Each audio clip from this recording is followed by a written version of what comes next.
अस्सलामुअलैकुम दोस्तों क्या हो अगर आप किसी न्यूक्लियर एक्सप्लोजन की लपेट में आ जाते हैं। और दोस्तों मेजर सर्जरीज करने के लिए डॉक्टर्स अक्सर अपने पेशेंट को एनेस्थीसिया देकर बेहोश कर देते हैं। लेकिन दोस्तों क्या आपने कभी ये सोचा है कि एनेस्थीसिया काम कैसे करता है? तो दोस्तों आज की वीडियो बहुत ही अमेजिंग होने वाली है, तो वीडियो एंड तक जरूर देखिएगा। नंबर 1, बहुत सी मूवीज और शो में आपने वेपर गॉगल्स को तो जरूर देखा होगा, लेकिन क्या आप जानते कि इस कॉन्सेप्ट को कहां से अडॉप्ट किया गया था? दोस्तों ये है दुनिया के सबसे पहले वेपर गॉगल्स, जिसको साल 1951 में लंदन में बनाकर तैयार किया गया था।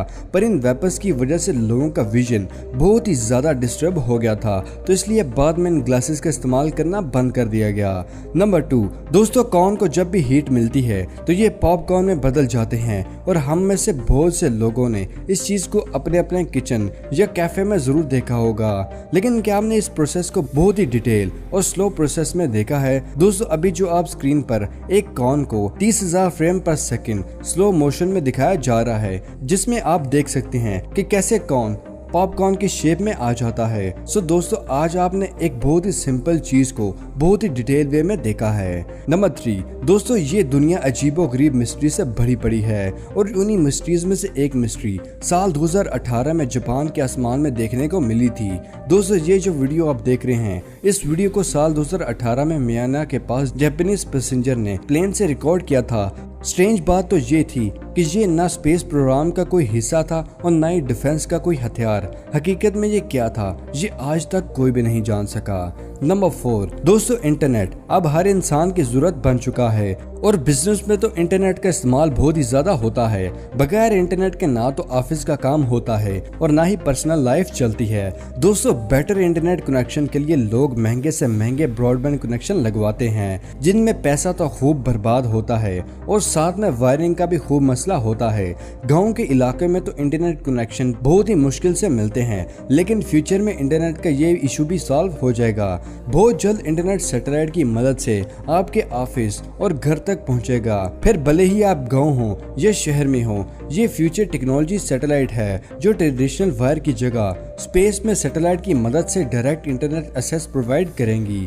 एलन मस्क की स्टारलिंक सैटेलाइट इंटरनेट सर्विस पर पहले से ही काम कर रही है, और बहुत सी ऐसी कंपनीज हैं जो सैटेलाइट इंटरनेट पर काम कर रही हैं। नंबर 5, दोस्तों क्या हो अगर आप किसी न्यूक्लियर एक्सप्लोजन की लपेट में आ जाते हैं और आप उस धमाके से 100 मीटर के डिस्टेंस से भी कम पर मौजूद हैं, तो आपकी मौत इतनी जल्दी हो जाएगी कि आप इस धमाके के इम्पैक्ट से होने वाला दर्द को भी महसूस नहीं कर सकेंगे, क्योंकि आपका दिमाग पहले से ही काम करना बंद कर देगा। असल में न्यूक्लियर धमाके से होने वाले इम्पैक्ट से इंजरीज, स्किन बर्न, रेडिएशन जैसे इफेक्ट होते हैं, लेकिन ब्लास्ट के नजदीक मौजूद कोई भी इंसान इंस्टेंटली वेपर्स हो जाएगा, यानी कि आपकी पेनलेस डेथ हो जाएगी। खैर ऐसा हो या ना हो, मरना तो सबको है, ये तो हमारा ईमान है, और मरते हुए कोई भी बता नहीं सकता कि उसकी डेथ पेन से हुई या पेनलेस हुई। जब तक जिंदगी है खुल के जियो, खुद को और अपने प्यारों के साथ जिंदगी के मजे लो, क्या पता कल हो या ना हो। नंबर 6, दोस्तों मेजर ऑपरेशन और सर्जरीज करने के लिए डॉक्टर्स अक्सर अपने पेशेंट को एनेस्थीसिया देकर बेहोश कर देते हैं, जिसमें पेशेंट जिंदा तो रहता है मगर उसको दर्द महसूस नहीं होता। तो क्या आपने कभी यह सोचा है कि ये एनेस्थीसिया काम कैसे करता है?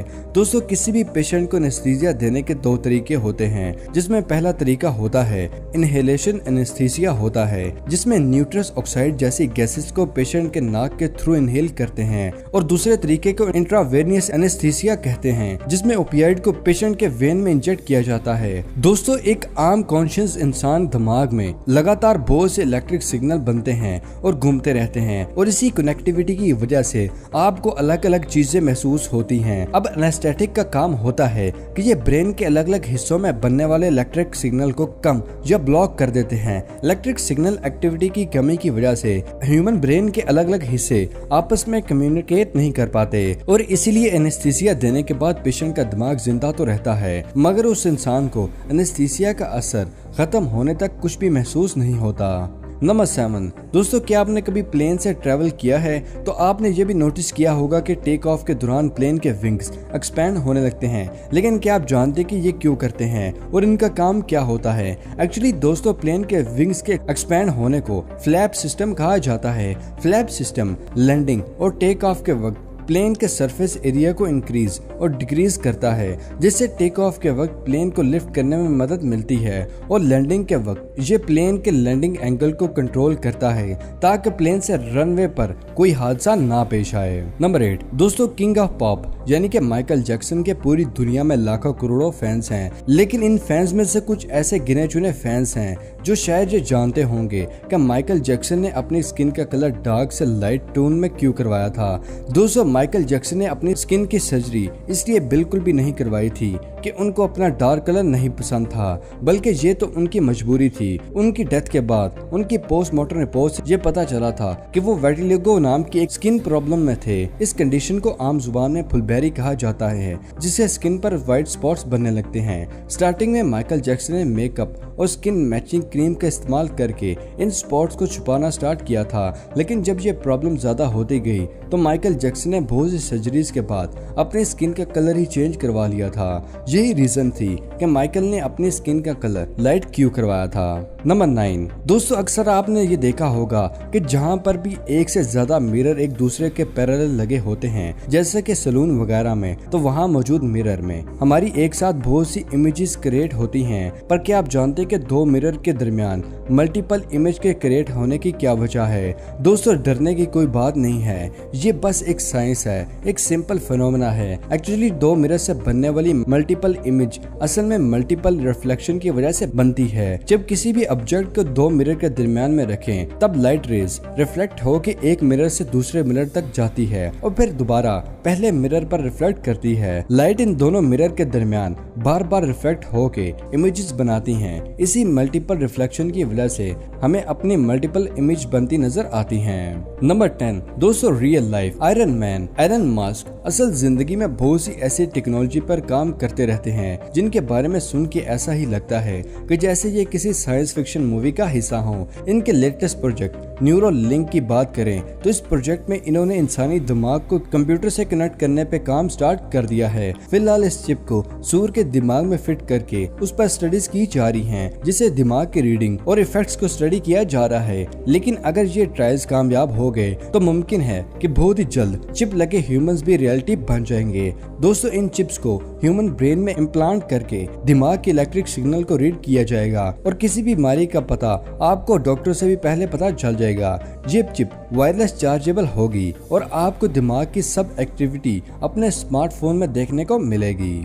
नंबर 11 दोस्तों, आपने बहुत से एक्सपर्ट को ये कहते हुए जरूर सुना होगा कि जब भी आप किसी करेंसी को हाथ लगाएं तो उसके बाद हाथ जरूर धोएं। पर ऐसा क्यों होता है? दोस्तों, अभी आप एक करेंसी नोट को माइक्रोस्कोपिक वीडियो से देख रहे हैं, जिसमें बहुत ही क्लियरली ये देखा जा सकता है कि नोट के छोटे हिस्से में कितने बड़े अमाउंट पर बैक्टीरिया मौजूद है। इसलिए करेंसी को छूने के बाद आज के बाद हाथ जरूर धो लीजिएगा।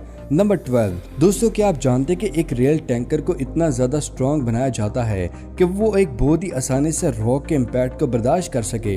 लेकिन जब बात वाटर वेपर्स की आ जाए तो ये कहानी अलग होती है। दोस्तों, कभी कभार ऐसी रेयर सिचुएशन क्रिएट हो जाती है जिसकी वजह से वाटर वेपर्स टैंकर के अंदर वैक्यूम को क्रिएट कर देते हैं। जैसे ही वेपर्स कंडेंस होते हैं तो वो टैंकर को कुछ इस तरह श्रिंक कर देते हैं कि वो मेटल का नहीं बल्कि किसी कागज से बना हुआ कोई कमजोर सा टैंकर हो। नंबर 13 दोस्तों, इस दुनिया में ओडोंटो नाम की एक आंट भी मौजूद है। ये आंट जैसे ही अपने एनिमी को बाइट करती है तो ये आंट वहाँ से बहुत दूर जाके गिर जाती है। इन आंट की जो एक स्प्रिंग मैकेनिज्म में काम करती है, इसलिए जैसे ही ये अपने एनिमी को बाइट करती हैं, इनका जॉ फोर्स उस एनिमी से उसको बहुत दूर फेंक देता है और इसी वजह से काफी ज्यादा स्ट्रॉन्ग बाइटिंग होने के बावजूद भी ये ज्यादा बड़े स्केल पर काम नहीं कर पाती। नंबर 15 दोस्तों, क्या आप जानते कि ड्रिंकिंग वाटर में बहुत सी ऐसी यूनिसेलुलर ऑर्गेनिज्म मौजूद होते हैं कि जैसे ये नमक के कांटेक्ट में आते हैं, नमक उनको खाने लगता है, पर ये नेकेड आई से देखना नामुमकिन है। दोस्तों, अभी एक स्क्रीन पर एक साल्ट वाटर को देख रहे हैं, जिसमें आप देख रहे हैं कि साल्ट कैसे पानी में मौजूद यूनिसेलुलर ऑर्गेनिज्म को खा रहा है। इसलिए दोस्तों, साल्ट हमेशा ह्यूमन बॉडी को नुकसान नहीं पहुंचाता, कभी कभार ये इनडायरेक्ट ह्यूमन बॉडी के लिए फायदेमंद भी होता है। तो दोस्तों, ये थी आज की अमेजिंग वीडियो पसंद आने की सूरत में और कुछ नया जानने पर वीडियो को लाइक कीजिए और अपने दोस्तों और फैमिली के साथ शेयर करना मत भूलिएगा। मिलते हैं अगली वीडियो में, तब तक के लिए दी इजाजत। शुक्रिया। अल्लाह हाफिज दोस्तों।